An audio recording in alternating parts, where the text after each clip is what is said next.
could return next week. And on the East Coast, the lethal Harden, KD, Kyrie trio has very rarely been on the court together. And Steve Nash recently said they may not get any more regular season games with the whole roster. Chris, which team is in more dire need to get their stars on the court, LA or Brooklyn?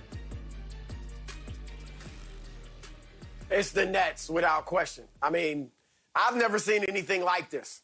I've never seen a team that's going to enter the playoffs with their three best players having played like 7 games. It might get up to 12, maybe, games together heading into the playoffs. It's just, if they win the championship, it will be completely unprecedented. We've never seen anything like this in the NBA. We look back to Miami.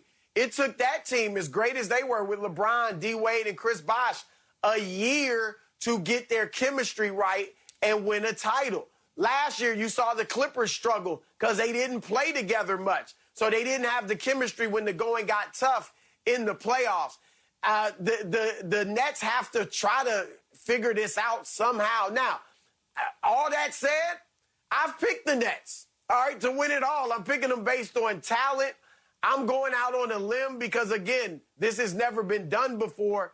I think there's a few things that could benefit them. Number one, it's a pandemic season. It's a condensed season, so teams aren't practicing as much as they have in the past. And a lot of teams have guys in and out of the lineups. Some teams have lost stars to injuries. So no team, very few teams will be that well-oiled machine when the playoffs start because the regular season's been so disjointed. That'll help them. Secondly, the game is a lot simpler to play nowadays. You don't have all these teams with different systems. Everybody's pretty much running the high pick or drive and kick, space the floor around the three-point line when your guy gets doubled or dump it off with an alley-oop to a big man. That's easy to do. James Harden, Kevin Durant, and Kyrie Irving know how to do that in their sleep, and the other guys know how to play off of them. So I believe that's one reason they feel like, look, it's not ideal, but once we get on the court, we will know how to play together. And then their big guy, their 3 stars, and then you throw in the Blake Griffin. They clearly are all in on winning a championship. For Kyrie Irving to go to James Harden and say, look, dog, you the point guard. You do that better than me. You do you. I'll be a two guard and score. KD will be able to fit in and obviously be a catch-and-shoot guy and score big time, and then the role players can get around them. So all of them are all in. They know they're not going for individual numbers. They don't care about any of that. They care about winning a championship because they've done all of that other stuff. They know that only winning a championship will enhance their legacy. So they need to come together, and it's certainly scary, but I think they can overcome that. Ask the question again, J-Mac. Ask the question again. Who are you more concerned about due to injuries, the Lakers or the Nets? And you just said the Brooklyn Nets. You just said the Brooklyn Nets, Chris Broussard. I wanted J-Mac to reframe the question. Together. Because to me, when I listen to your answer, it's like you said all of those things, and it still brings me to the LA Lakers. The Lakers' injuries are a way bigger issue, and it's a way bigger deal. The reason, to me, you look at this Brooklyn Nets team, this is by design. It is by design, and when you look at the reason why it's by design is because you have a lot of veteran leadership on this team, and you also have guys that are just, well, the most prolific basketball players in the game, scoring-wise, passing-wise, shooting-wise, whatever-wise, all right? Wise potato chips. They got it in spades in Brooklyn. There is no reason to panic having those guys rest. There's no reason to get overblown and overdrawn on speaking about them having not played together enough. It's unprecedented. I get all of that. But when you're looking at what type of talent these guys bring to the table and where this NBA currently is and how you're able to maneuver and navigate in it, again, you made this point when I've been on shows with you before, Broussard, is that it's not a big man league anymore. It's not a down low, low post league anymore. So when you got guys that can create their own space and really, in essence, create one-on-one matchups, I will say the one drawback is defensively, there may be question marks in Brooklyn. But offensively speaking, with the prolific type scores that they have, I don't see that being a concern. But when you come to L.A. and you look at this Lakers team, they are a vastly different team without LeBron James on the court. They are an even more vastly different team without LeBron and AD on the court. You have guys that can make this team better. You added Drummond. I think he's made the team better. Schroeder's gotten healthy. He makes the team better. All right, you look at guys like Kuzma. He is a good contributor that could take a bigger step and be more to this team than what he has been.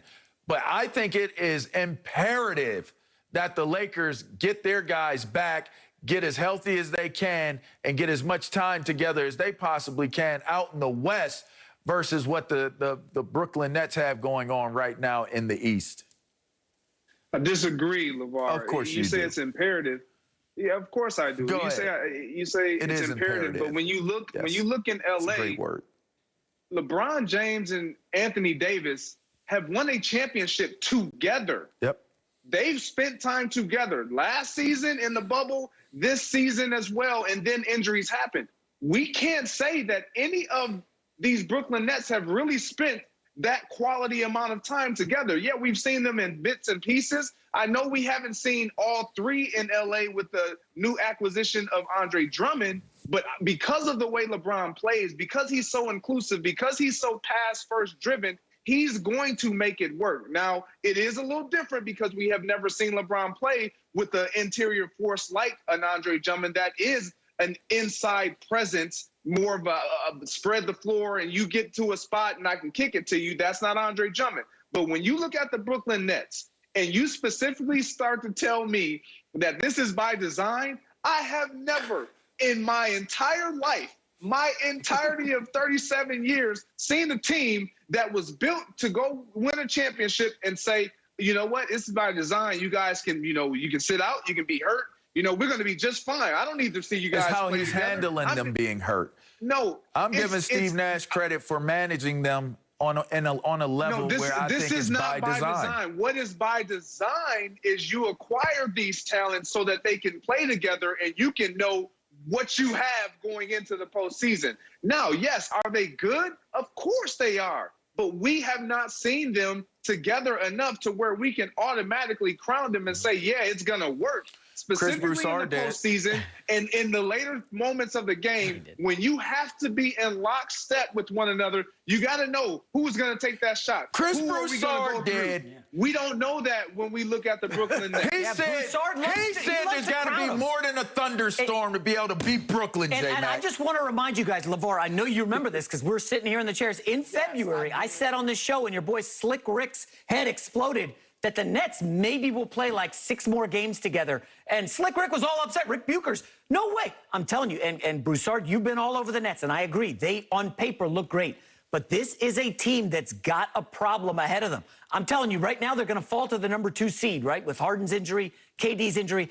Guess who they'll have to face in the second round? Giannis, Drew Holiday, that Bucks team, which we always laugh at. Oh, the Bucks, they can't get it done in the playoffs. I really think they don't match up well with the Nets. The Brooklyn Nets are going to have major problems with Giannis and that size and the three-point shooting. The Brooklyn's injuries are going to prevent them from getting the number 1 seed. And Chris, the Lakers, we know they're going to be fine. They'll probably play Denver in the first round. No Jamal Murray. That's a cakewalk. I'm concerned for your Nets, okay, Chris? This could be 2 years in a row. You got the NBA champion very, very wrong. Broussard, here's your chance to amend it. Do you want to back off the Nets and get on board the Laker bandwagon? There is still room. There's still room, Chris. I don't have enough time to address the nonsense you just spewed. I mean, Denver's going to be a cakewalk? Really? I mean, give the Nuggets some credit. I know Jamal Murray's out, but still, give him some respect. Monty Moore. And